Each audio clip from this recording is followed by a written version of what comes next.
Hello, मेरा नाम है रंजीत कुशवाहा और मैं आज एक ऐसे केस की बात करने जा रहा हूँ जिस केस की वजह से हमारा पूरा देश हिल चुका था। आइए तो हम आगे वीडियो में इस केस के बारे में बिल्कुल डिटेल में समझेंगे। आज हम आपको शाहबानो का वो मामला फिर से याद दिला देते हैं, क्योंकि जब भी मुस्लिम महिलाओं के हक की बात उठती है इस मामले को ही याद किया जाता है। प्रधानमंत्री के ऊपर कौन दबाव आए कि उन्होंने सुप्रीम कोर्ट के फैसले को एक पार्लियामेंट के कानून के जरिए बदलने का फैसला लिया। आखिर शान बानो कौन थी? शान बानो 62 साल की एक मुस्लिम औरत थी जो कि मध्य प्रदेश के इंदौर से बिलोंग करती थी, जिनका निकाह मोहम्मद अहमद खान से हुआ था, जो कि एक लॉयर भी थे। लेकिन शादी के कुछ सालों बाद ही उनके पति ने शान बानो को 3 तलाक देकर उनको घर से बाहर निकाल दिया और उनको मेंटेनेंस देना भी बंद कर दिया था। एक 62 साल की औरत ने अपने हक के लिए लड़ने का फैसला किया और इस एक केस के वजह से इंडिया का कानून और पॉलिटिक्स में ऐसी हलचली मच गई थी जो आज भी महसूस होती है।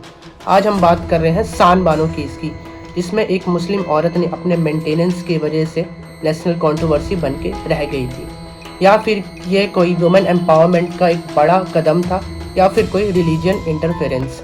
आज हम जानेंगे पूरी कहानी। जब यह केस सुप्रीम कोर्ट तक पहुंचा तो 1985 में एक हिस्टोरिक डिसीजन आया।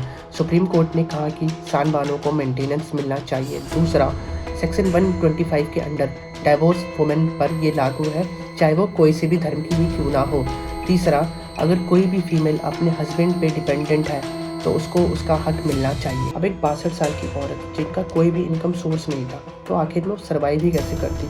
इसी वजह से उन्होंने कोर्ट में एक केस दाखिल कराया और कहा कि उनके हस्बैंड को सेक्शन 125 ऑफ CRPC के अंडर उनका खर्चा देना चाहिए। यह सेक्शन हर डाइवोर्स वुमन को उनको मेंटेनेंस का खर्चा दिलवाता है, चाहे वो किसी भी रिलीजन का ही क्यों ना हो। शान बानो का केस एक लीगल मैटर था, बट जल्द ही ये रिलीजियस इशू बन गया।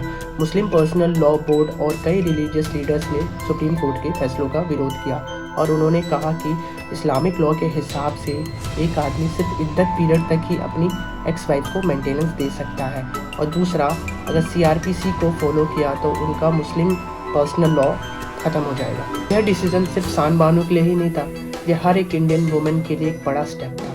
लेकिन इस फैसले की वजह से इंडिया में पॉलिटिकल और रिलीजियस कंट्रोवर्सी भी हो गई थी। इस लॉ ने सुप्रीम कोर्ट के डिसीजन को बिल्कुल ही रिवर्स कर दिया और कहा कि मुस्लिम डाइवोर्स वुमेन को इद्दत के बाद कोई भी मेंटेनेंस नहीं मिलेगा और हस्बैंड को इद्दत के बाद कोई भी मेंटेनेंस देने की ज़रूरत नहीं है। और ऐसा भी बोला गया कि अगर किसी भी औरत को फाइनेंशियल हेल्प चाहिए तो वक्फ बोर्ड उसका ख्याल रखेगा। मुस्लिम लीडर्स के प्रेशर की वजह से राजीव गांधी सरकार ने 1986 में एक नया लॉ पास किया, the Muslim women protection of rights on divorce act 1986। आज भी यूनिफॉर्म सिविल कोड एक बड़ा इशू है। क्या हर एक इंडियन सिटीजन के लिए कॉमन लॉ होना चाहिए, या चाहे वो किसी भी रिलीजन का ही क्यों ना हो, या फिर हर एक कम्युनिटी की उनकी एक पर्सनल लॉ होनी चाहिए?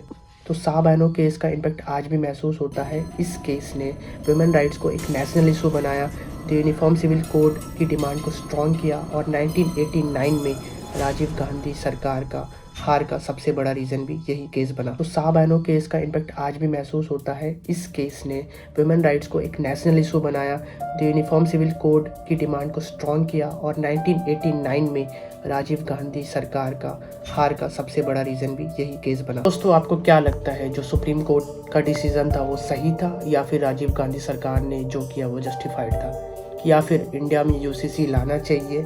आप अपना ओपिनियन कमेंट में ज़रूर बताना। और हाँ, आपको अगर ये वीडियो इन्फॉर्मेटिव लगे तो लाइक शेयर सब्सक्राइब ज़रूर करना। धन्यवाद।